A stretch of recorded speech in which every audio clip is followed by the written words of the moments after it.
Əziz, gözəl, cavan, körpə uşağı olan analar, gözəl bacılar, xanımlar, əgər bilməyəniniz varsa, sizlərə ləkəli paltarların, uşaqların yaxasında sarı çay ləkələrinin, yemək ləkələrinin necə çıxarılmasını göstərəcəm. Suyumuz qaynayır.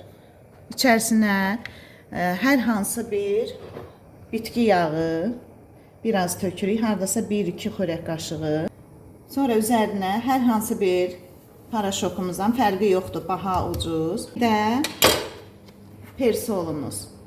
Bir xörək qaşığı dolu və yaxud da bu qaşıqla bir də yarısı persol əlavə edirik.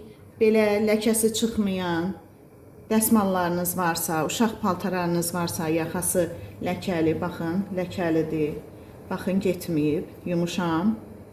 Ləkəsi qalıb. Bunları bura əlavə edirəm. Rəngli, güllü, qırmızılı, belə rəngi çıxan bir şeylər əlavə etməyin. Çünki rəngləri çıxacaq və ağlarınıza qarışacaq. Xanımlar, qaynatmaq olmaz. Qaynara düşdüsə altını söndürürsünüz. Bu vəziyyətdə soyuyur.